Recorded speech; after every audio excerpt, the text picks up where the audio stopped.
Welcome to the Poultry Leadership Podcast. I'm your host, Brandon Mulnix. On today's episode, in-house, I have Mohamed Mousa from Herbruck Farms.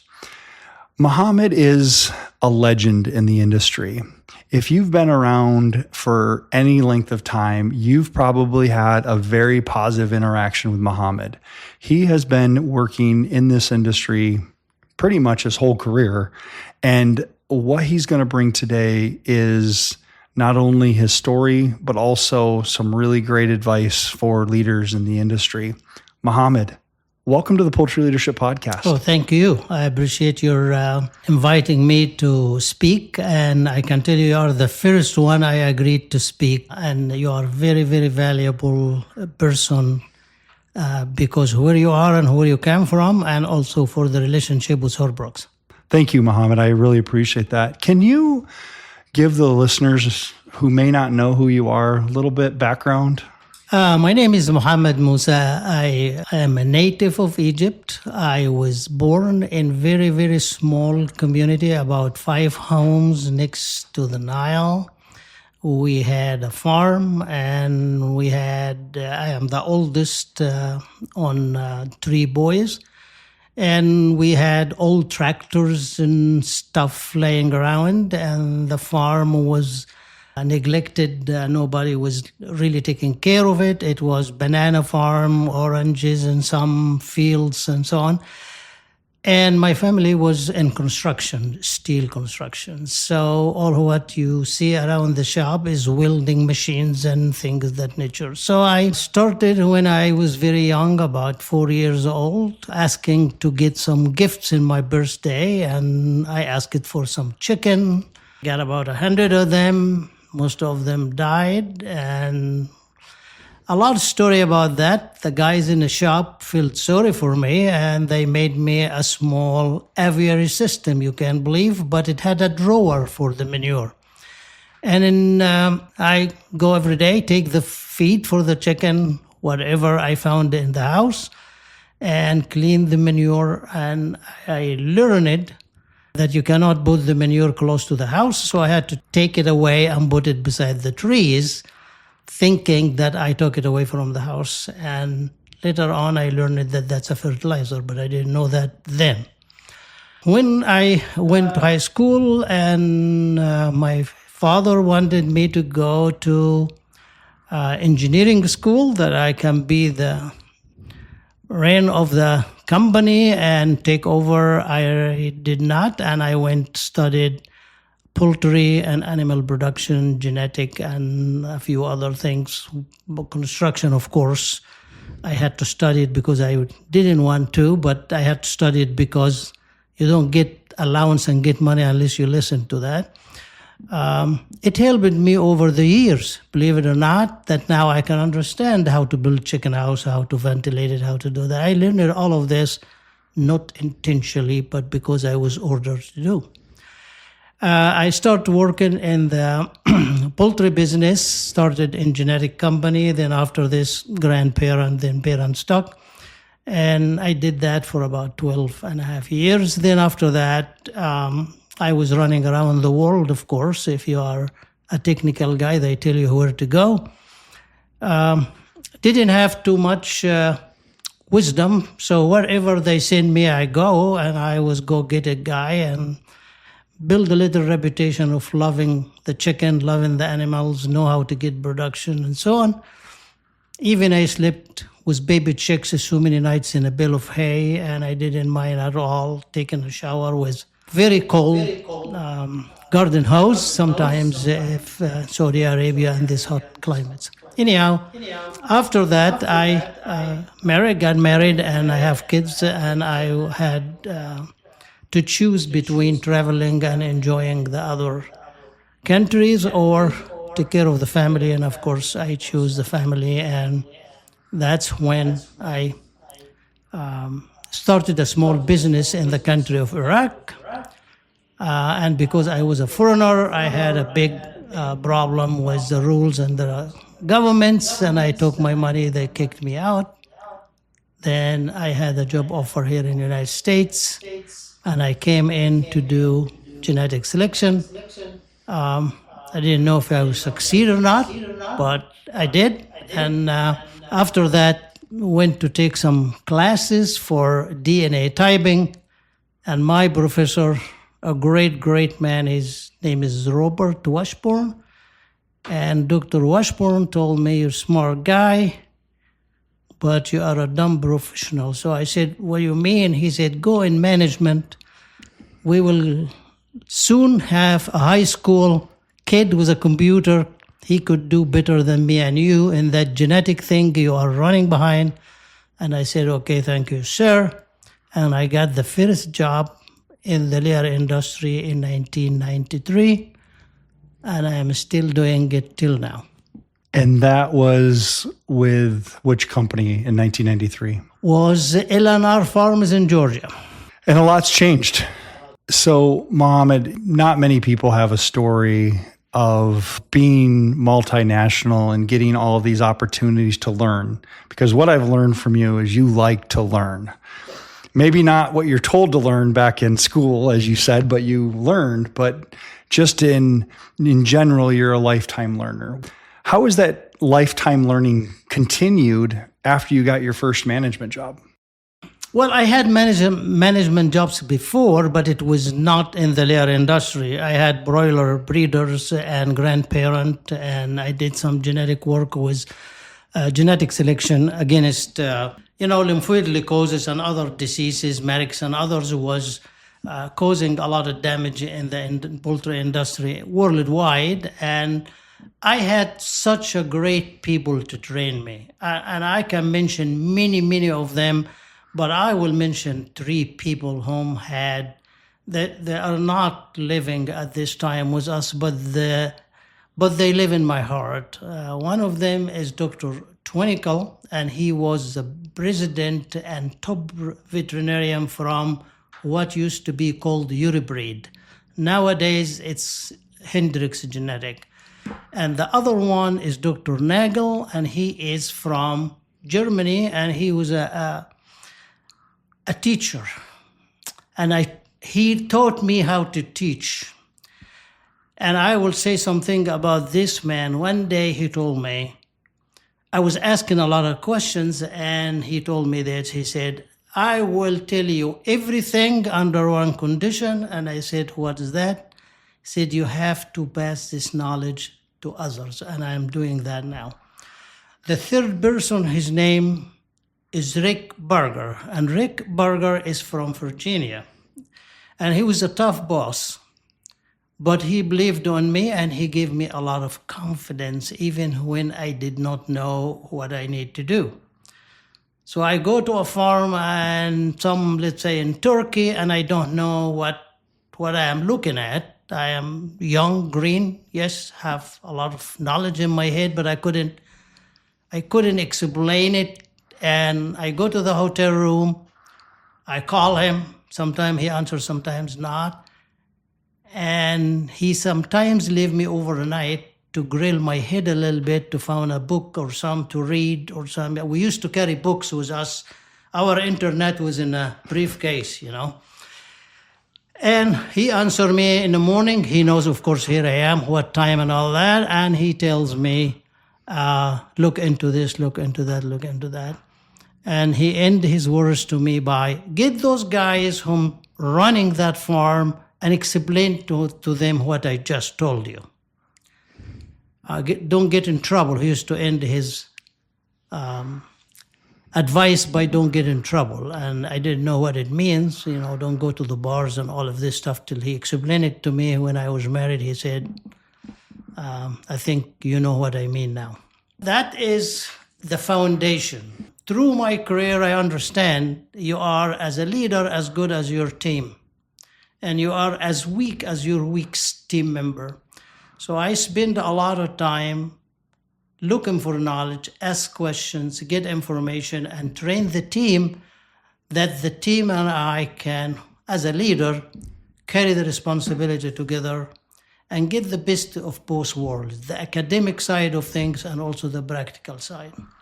It's interesting you mentioned the word foundation. I mean, foundation means something that you plan on building on. How have you continued to build on that foundation, specifically in the area of teaching others? Every business have a capacity. When I joined Herbruck was a smaller company.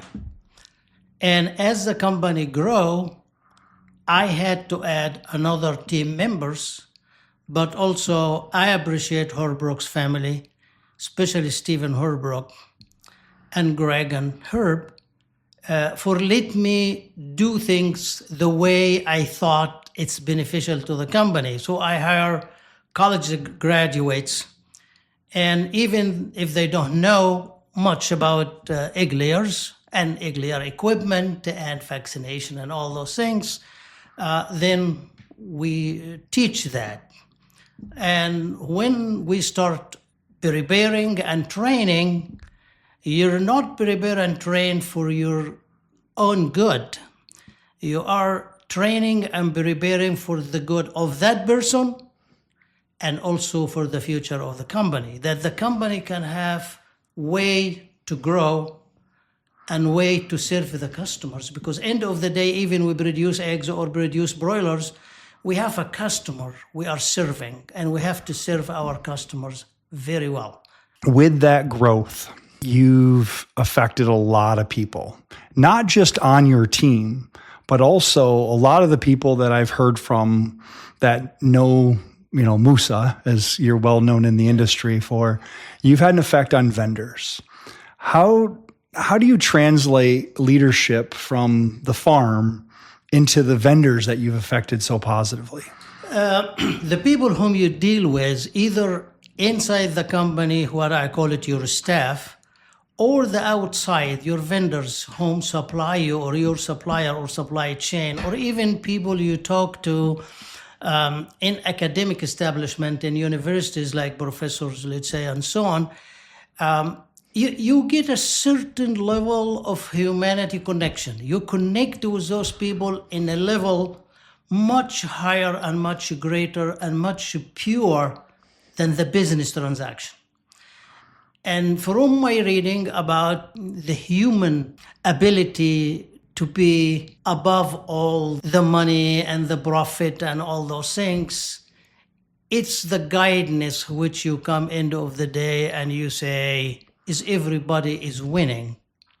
And I found out that this way also make the other person in supply chain or vendor or manufacturing of certain material, they give you the best advice, not only the best product, but also the best advice.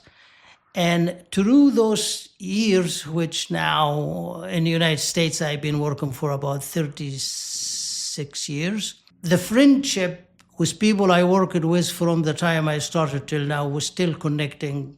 Most of them we send Christmas cards to each other and ask about our families, and some of them I know their wives and their kids and so on. The great philosopher whom a lot of people might don't know the name very much, and he was a very, his name is Socrates, and he was always mixing between humanity and action. And our action is continue from the day you do it, it lives with you the rest of your life. And if that action and that communication in a tender, loving level, you create a team work in your staff that they, in harmony, they work together for the interest of the business, but also they know how to communicate with the other outside world for the best of both worlds. That way created, not intentionally, because I didn't know that's what the outcome will be, a very calm staff. And nobody say negative about somebody else. Everybody is trying to help. And I directed all the energy from the staff and myself and even the owners to serve the animals. And I came up with serving the birds. The other thing is the animal welfare. As I said before, I was a person, child, have some baby chicks and most of them died. That creates in deep on me the care of the animal, because I felt that I did not care about those baby chicks, even at the childhood. My mom have German parents and so on, and mixed Italian and so on. And she was very strong in her views about things. And when the chicks died, she just sit me down in a kitchen table and told me, if you took care of them, they would be still alive. And I do that with what we do now in practice. Relationships and friendships take the business to a higher level than the money transaction. As you have these interactions with people, you're a genuine human being, which is something that I've been able to experience.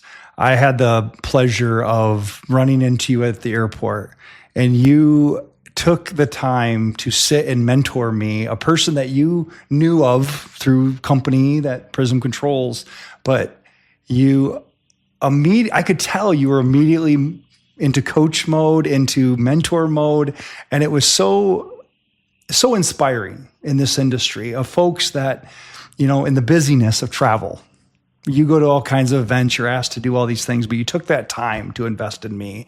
And then I think we even sat together on the airplane. The seats were next to each other, which was such a blessing. So is that purposeful for you? Yes, our knowledge and our abilities, because knowledge is not only thing, is how to deliver that knowledge and how to send it to the direction which it can benefit others. It's a kind of a gift. You don't own it. I don't own this knowledge. I don't own that. All the people vested their time on me is borrowed information. I have to lend it to somebody else. And remember what I was told by Dr. Nagel, that, yes, I'm going to lend you this information, but you have to pass it to others. But from my reading, the value of any person decline with age and power and retired and this and that. If you don't put that money to benefit, I would say, humanity, but I really, really look for the benefit of the birds. I love the animals, I love the chicken, and I know exactly everything and how much they labor every day to produce that egg or to build meat for us to enjoy and so on. And that knowledge, it's for everybody and it's not owned by anybody. Sharing that knowledge, it's not owned. That is powerful. That is something that so many people, including myself at some points, feel that when I meet somebody like you, I need to talk. And I think what you're reminding me in this is ask questions and listen. There's so many things you can learn from others just by shutting your mouth and listening in a way that actually you're going to learn something. And so I take that, thank you for the reminder in that, because again, we have this knowledge. I mean, the purpose of this podcast is to share that knowledge with the next generation. As you look at the next generation, what encourages you? Okay, I mentioned to you that I was young one day. I am 71 and a half years old now. Back then, in late 1970s, especially 1979 to 1983, I was young, and you will be surprised to know that I was a hippie and I was a member of a band. We were playing music and we were imitating the Beatles. We did a lot of things which was not very good because the police used to come and chase us away because we were making noise in the middle of the night. Early, I discovered that talking to people and understanding where they stand make you a better person. Not only a better person for the people, but a better person for yourself. You know how to forgive yourself when you make a mistake and you admit it. And also translate that to the young person who, when I went to a bigger roles in an industry, I see that person just got out from the university, know very little. I see myself in that person. And I see myself not as I am today. I see myself back then when I didn't know what I'm doing. And I coach my team, the young generation leader now, that you always lend your hand and your ability to the young person coming out from the school. He or she can take that foundation and build on it. And they become very effective team leaders.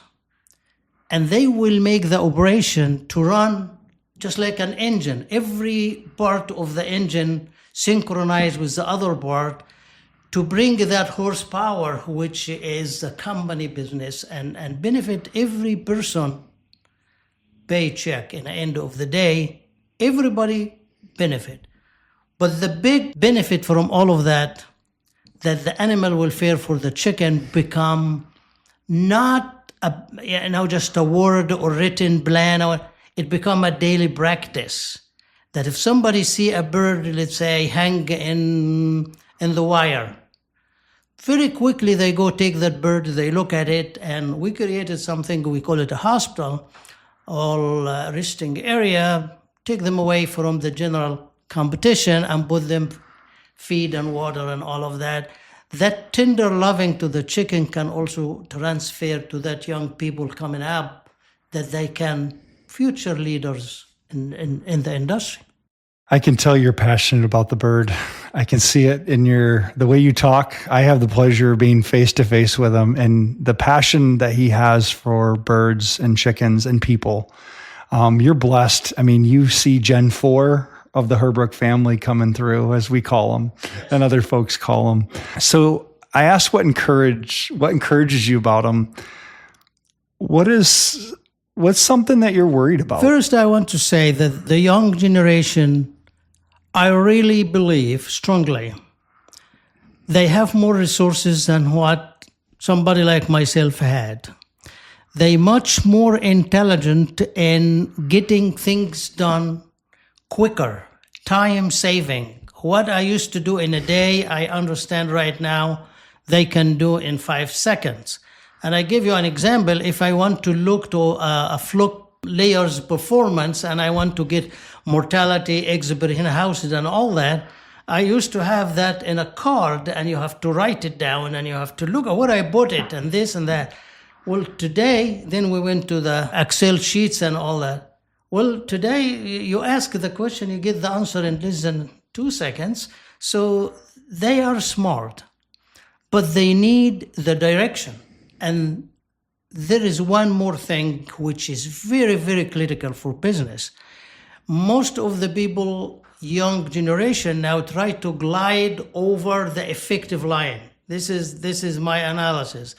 The effective line always is when you know the details and you direct other people to pay attention to the details.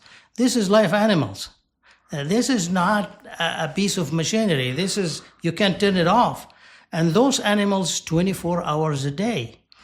And to glide over that effective line means that you are missing something. Or you push it to somebody else. You shouldn't.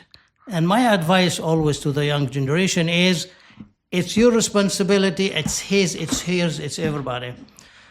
What I worry about them is, it's one thing, one item only, and that item is a much higher confidence than understanding the animal need.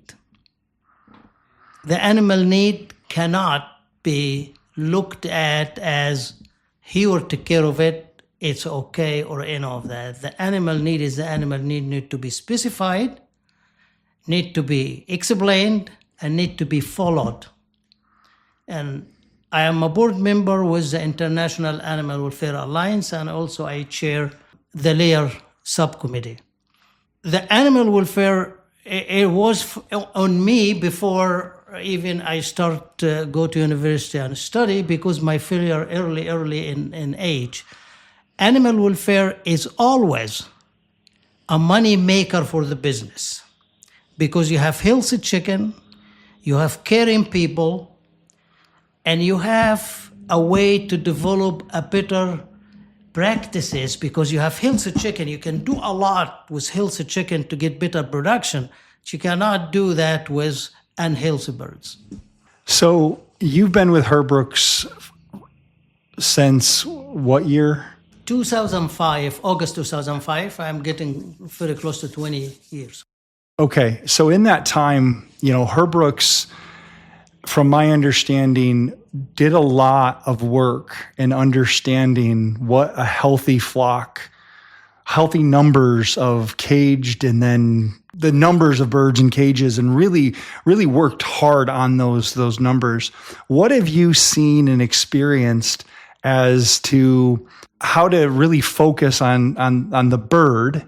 And what was that conversion like? Because you started probably with caged and a certain government regulation. What does that evolution look like? My background was, as I mentioned, is breeders and genetic, and all those birds gets put in floor or on slats. We had some artificial insemination, certain special breeds which we had to make sure that we multiplied and all of that. You put them in cages, and of course when you put a test flock, you band those, and you put, in my time we used to put a number, and nowadays they are putting a code that you can read with a code reader. Herbruck's, before my time, was already understanding the animal welfare. The only thing I did, that I participated in it with the employees. I didn't leave it to the employees only. I went there with them. And I implemented one thing, and Stephen was the champion on that. I don't like to see dead birds in the floor. Non-zero. No tolerance. A dead bird must be respected and put in a plastic bag, and Herbruck's had crematories. And if you take a bird to the crematory, you raise the value of caring about the animal because it's not being put in the trash or something like that. And I learned a lot from Stephen. I learned a lot from what's in his mind. I used to talk to him, and Greg, we talk about different things.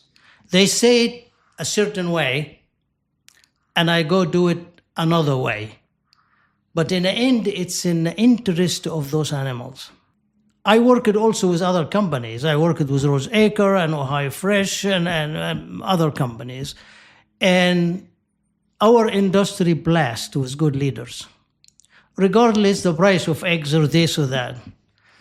But the egg industry, with a good leading scientist, whom the scientific committee for United Egg Producer created an atmosphere for animal welfare. Instead of it is geographically in one farm, it become industry-wide.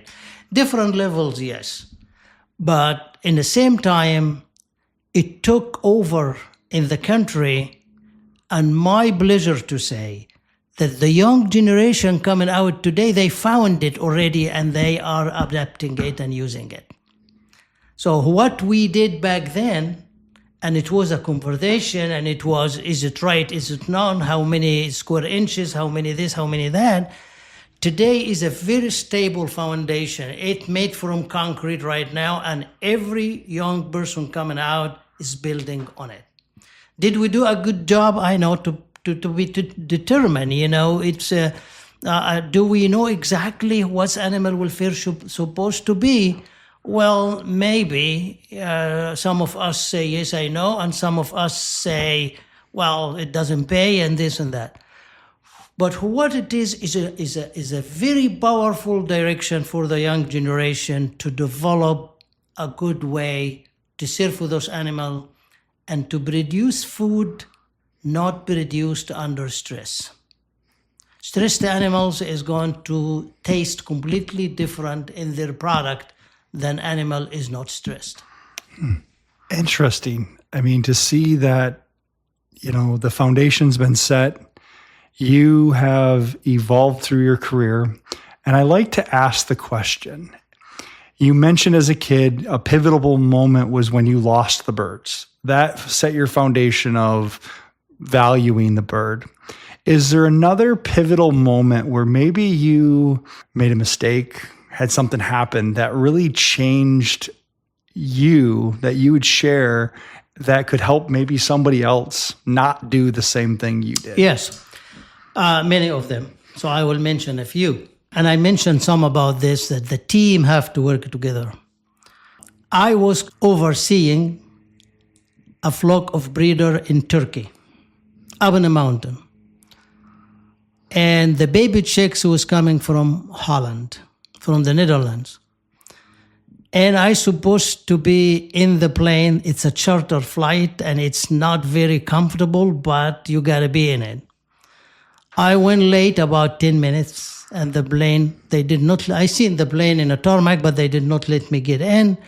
So I booked a ticket and that, so I was late. I went about 8 hours later.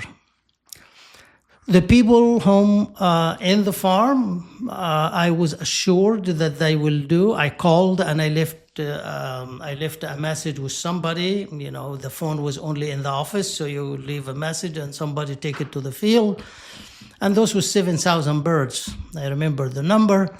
And the males is separate from the females. And the instruction would said, both the males separate, and you get cardboard and do this and do that, and put the brooder in this height and feed and all the regular instruction which we had written, and they already received that before that, but it goes with every flock. And inside one from those pallets, which they have the boxes stacked, was a box with all the vaccine which was going to be applied for those birds. Because I went late, even we told them there is a box in there and it have vaccine in it. The person who was dealing with all of this was a truck driver. So the first thing he did, he took that, he's loading, from the airport, he found that box, he took it and he put it with him in the cabin. Right or wrong, there is papers in there written in instruction 1, 2, 3, 4. Anyhow, it was my mistake because I did not staple or tape those papers, so the papers was left in the chick box. In the field, when the chicks arrived in there, they put them in and they did the water, the feed, and all that stuff. And they were thinking, I am coming back in an hour, let's say, or so. So I went straight from the airport to the farm. I found no vaccine. At that time, coccidiosis vaccine was not available, was not even invented. So we used to go in and try to make sure that we have some umbrella and we do this, certain 7 days later and so on. Or leave the birds to get the seeds, then after this treated, and so on. So I found no vaccine. Instead of staying in the farm, I went to look for the vaccine. And that's a mistake. But the time I went back, we found the vaccine box is in the cab after, I think it was 12 hours or so, hot days. We went back to the farm, myself and the farm manager, which I picked him up from his home. During that period, the ventilation breaker was tripped. And the temperature, I think, was almost 40 degrees centigrade, and the brooders is running. I do not know when this happened exactly. We could not track it, but I found about 60% of the baby chicks is dead. I blamed myself for that, and I took the responsibility, and I was working for a great, great man. When I called him, and I told him the story, and I said that statement. I said, Rick, I don't make too much money, but this is my mistake and I will pay for it. Please cut 25% every month. I used to get paid per month. And he said, I am going to cut everything. You're not going to get a penny till you pay for the checks. And he said, ha, ha, ha. And I didn't know what he meant. And he said, 3 days from now, you're going to get the balance. Because we were guaranteed 7 days. He sent the baby checks, and I was so afraid that something happened and those birds die. I stayed 10 days in that chicken house, day and night, taking shower by a water hose. That's a mistake. It just hang in. I did not think, can I stay another hour? I immediately turned around and I did not pay attention to what's inside the chicken house. It's interesting because that mistake is something that you'll never forget. And you shared like it happened yesterday. And yet you see business owners and business managers fire people over making a mistake like that. I think this is short-sighted because when a person, young or old, makes a mistake, it's not intentionally, it's the attention of that moment went somewhere else. I want to tell you about that incident that you cannot get that vaccine from anywhere else. And at that time, we had a contract with Intervet. Intervet puts the packet together, they carry it to the airport, one from the company puts it in, and it goes. Making mistakes sometimes, it's the best teaching moment for anybody. But it needs to be addressed, highlighted, and I would add to any manager out there nicely. And I'm going to ask every person in a leadership work with a chicken. Never tell one from your team member you are fired because he made a mistake or she made a mistake. Never put them in unease because you asked them something and intentionally or not intentionally, it did not happen exactly as you want. If you explain things to people and you don't write it down, there is some steps is going to be missing. And it's not that person's mistake, it's your own mistake because you did not write it down. All of us make mistakes, even in our personal life. And training a person after made a mistake, it's the best teaching moment ever. The reception is always almost 100%.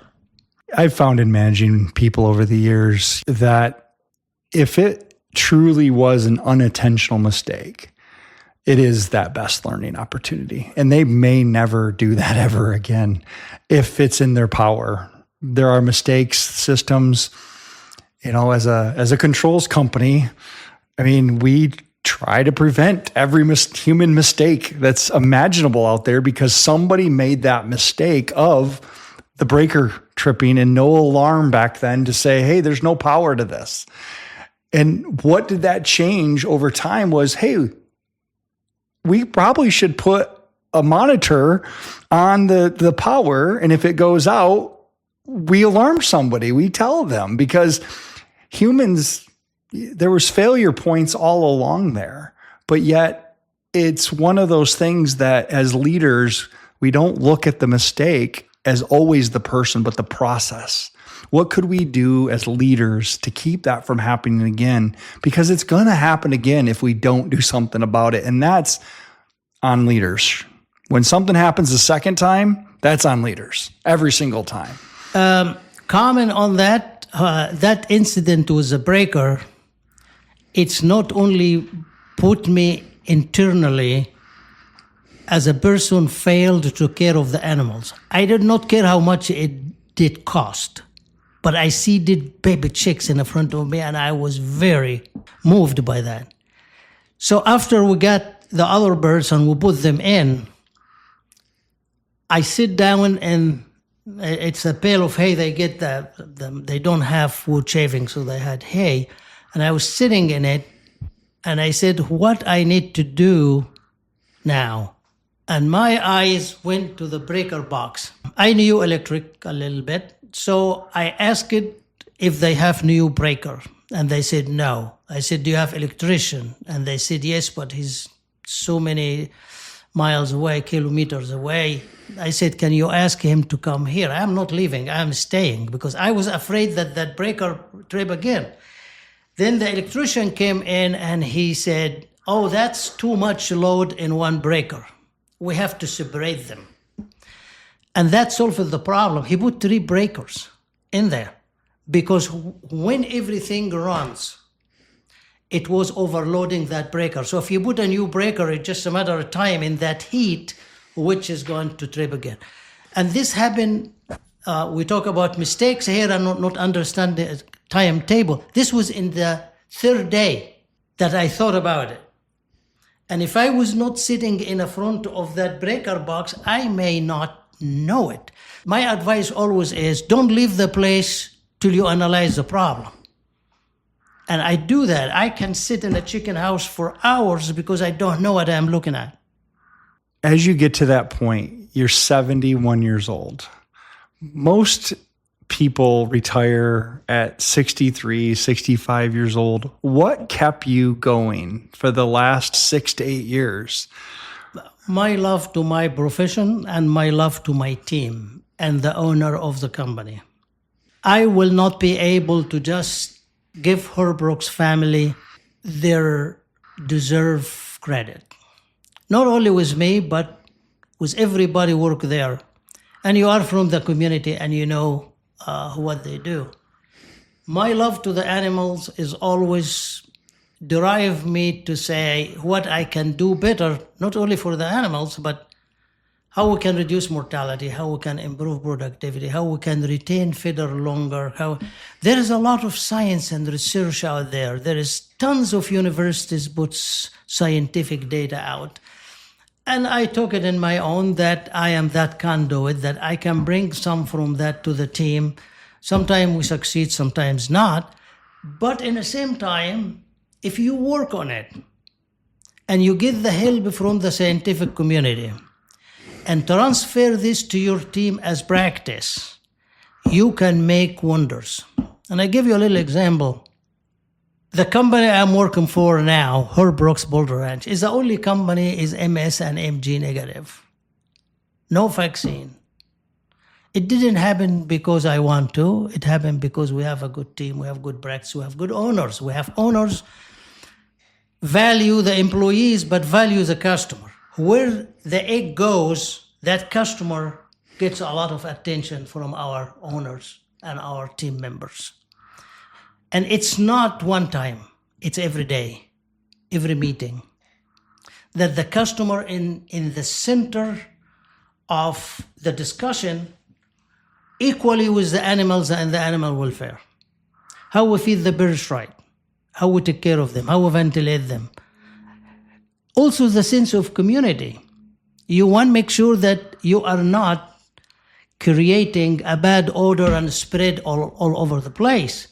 You want to make sure that you are friendly for the community and you address their need even before they mention it or they complain about it. And I give that credit to Stephen Herbruck. Stephen used to put that right in front of us all the time. And he's in a better place than I am. If he see a fly, one fly, in his car, he should call me and call Greg and call this and call that and say, there's flies out there. One fly. He was a visionary man looking for excellency in his operation and his business and serving the customer and taking care of the animals. And I can talk a lot about him because I used to sit with him all the time. He trusted me with my nonsense stuff sometime, which I used to say about making the feed a little bit more expensive, or we do this, or we do that, or cleaning this, or doing. I'll tell you a lot of other things, but that man, he was a true poultry leader. He understood how he can make somebody like me and others to bring what's in them to serve the animal and customers. I am in debt to him the rest of my life. And for you listeners that don't know, Stephen Herbruck is the founder of Poultry Management Systems, which is now Prism Controls. And so the precision, the value of the bird, the value of the customer, and all of that is what his legacy continues to spread, as in your reflection of that. I'm so glad to actually get to hear this, because, Stephen's at a point where some of this is really, he's not able to share this. He also served the industry. He served in United Egg Producer with his very low voice. He can bring wisdom in a meeting, people shouting. He can bring that wisdom and make that point which they are communicating and disagreement about. He can get that point to a level of calmness that will be accepted. I learned this from him. I could talk with you all day, and our listeners probably could listen to you all day, but I want to respect your time. What is one thing that you have to share with the next generation that we haven't talked about yet? I am very excited and very happy to see the next generation, the people who are interested and have a high level of learning about how to run a company, have live animals in it. And I will say this for egg layers and broiler breeders and to other people whom I am helping outside the United States. Give the animals your love and try to know more about them, and to try to be not above the effective line or the needed line. Get back to the details. Respect highly that those animals needs a high level of care in every direction. If it's feed, temperature, water quality, anything, litter, good running equipment, all of that. But also to your team member, if you are a leader, your team member is the tool, is the help, is the instrument which makes the wheel turn. Always give them the advice and always listen to them when they tell you something, even if it's not important in your mind. Later, you're going to think that that person, when you listen to him, will come to you later with a better idea, with a correction, with something you're not looking to correct because you can see everything yourself. And also I advise the young generation to have passion to the animal welfare and to understand the birds have feeling and they are serving us as food. And the other one, we are producing food not for decoration. This is for human consumption, which my family, your grandson, your granddaughter, your elderly. Food safety is very, very critical. And if you don't know it 100%, you better read and found it because all the information is out there. And I want to say something to the scientific community in United States, United Kingdom, Netherlands, Germany, Italy, the people I was associated with. They invest in young generation. And I tell them, I take my hat off for all the work you do, which made somebody like myself in the level I am. That can also go to the young generation and they can be a better poultryman, better managers, and better coaching, preparing the new generation as I did. Thank you. Well, Mohamed Mousa, thank you for your years of service. I've only got to experience just a few of them, and I've seen just what a blessing you've been to the industry. And I know that as long as there's breath in your lungs, you're going to be caring for the bird.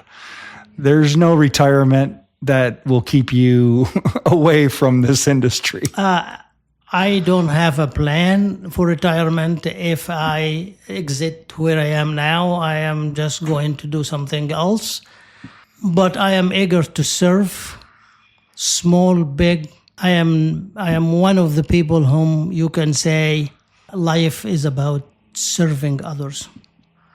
So much wisdom, so much heart, even with the lawnmower in the background, even with tapping on the tables, everything that means we put heart into this podcast for you. Listeners, this is an episode I want to definitely have you share. Mousa, as he mentioned, doesn't take a lot of interviews, but I really appreciate him being open, transparent, vulnerable for you, sharing some of his greatest moments, sharing some of his biggest learnings, because that's what helps the next generation grow. So please like, share this on Facebook, LinkedIn, whatever platform you're on, put it in an email, send it to your team, because these are life lessons that shouldn't be held by us. We're sharing them with you for you to share them with others. So please, I'd also like to take a moment and thank Stephen Herbruck for his dedication to the industry as well.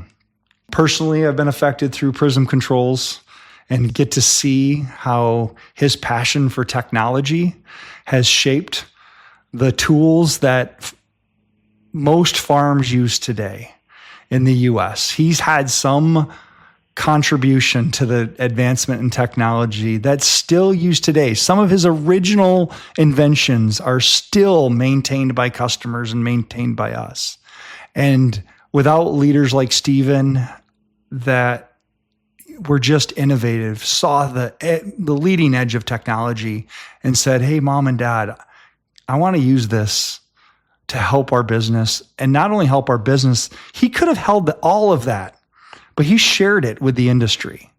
He shared it through generations of a company that's now 45 years old, Prism Controls is.